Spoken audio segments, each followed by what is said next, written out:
Guys, I hope that you guys are doing amazing wherever you are. Thank you so much for watching and for being on my channel. I really appreciate it.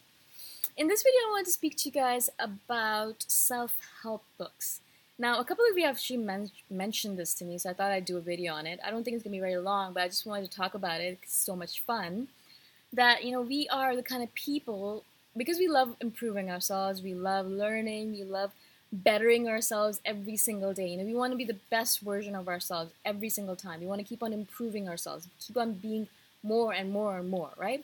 And so because of that, I've noticed that INFJs have a tendency to kind of gravitate towards self-help books or books on psychology or motivation or entrepreneurship or business or how to be successful or how to improve yourself. Self-improvement, self-help, psychology. We love learning about the world. We love learning about ourselves. We love improving ourselves. We love improving the world. And so these kind of things fascinate us. Like from when I was a very young child. I love fiction because I'm a writer. I love reading other people's stuff. I love reading it and thinking, oh my God, I'm such a crappy writer. I'm never going to be good enough, mostly. But also because I love reading. My mom made us read all the time when we were young. She's like, instead of watching TV all the time, wasting your time, go read a book. And she would take us to libraries all the time, and we read a lot. And I've read hundreds of books, if not thousands, in my life, yeah? And because of her, because of my mom, she is the one. She motivated us. She's amazing. So, I love reading fiction, of course. I love fiction because it kind of so great for my imagination. Kind of gives me all this fodder for like these amazing worlds and the universe and things and all that stuff, right? So it's brilliant. It's great, and I love it. But my true love is always self-improvement. Like I always love reading about psychology, about motivation, about success, about entrepreneurship, or all these topics that can teach me to become the best version of myself, to live to my highest potential, to fulfill and to become that individual that I'm meant to be.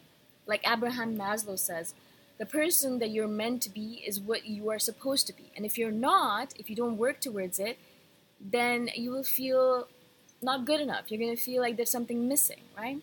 So self-actualization is the term that he uses for that. You need to self-actualize yourself.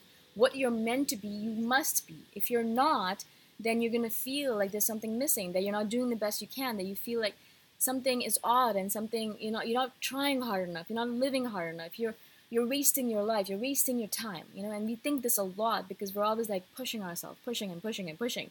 I do a lot with my day. I do. From the time I wake up to the time I go to sleep, I'm doing something related to creativity, related to my projects. And so I work hard and I love it. It's not like work for me. I love doing what I do. So I'm so grateful that I get to do this. But I still think to myself in some moments where I'm like, I should be doing more. I should be doing more. I'm always pushing myself to do more, to do more, to do more, because I know that my potential is like high up here and I'm perhaps living around here, right? So I have a lot more to go.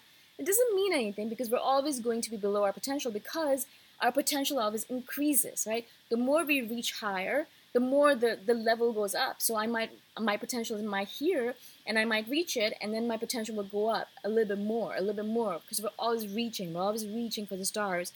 But the stars always keep on moving up and up and up. Does that make sense? So we can never really truly reach our potential is what I'm saying, because our potential always keeps on moving higher and higher. Right? The more we grow, the more we can grow. Right? The more strife comes our way, the stronger we get, the more we're able to deal with more strife. That's what it is. That's what growth is all about, right? And that's why we love learning about the world. Not only because it teaches us more about ourselves and teaches us how to live the best version of our lives as possible, but also because it teaches us more about the world that we live in, about people. I love learning about people. I love learning more about their psychology. Why do people do things the way they do? Why not this? Why not that? Like, why do they choose this path? Why do they choose that path? How do people think about money? How do they spend their money? How do they live their lives? Are they happy? Are they living their dreams? There's so many questions I'm always asking, and luckily enough, we live in a world, you guys can hear the cicadas, yeah?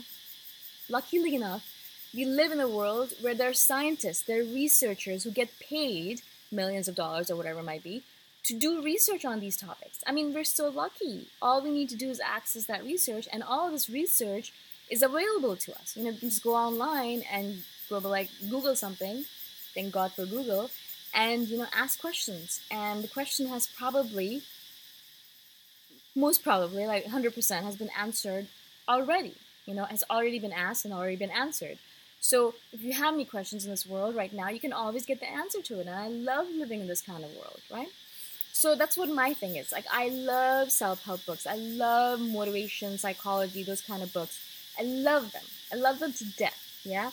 And I know a lot of you message me saying the same thing. You like fiction, yeah, sure, because it helps cultivate your imagination, but your true loves are always self-help, self-help, psychology, motivation, because it teaches you more about yourself and about this world that we live in. I hope this makes sense to you guys. I hope that you find this useful or informative. And if you guys have any questions at all, please message me anytime, either here in the comments below, or you can find my email in the description below, or you can message me on Facebook. My name on there is the same as the channel name, Boom Shaka. So I'll talk to you guys soon in whatever format, and I'll see you guys in the next video. Bye for now.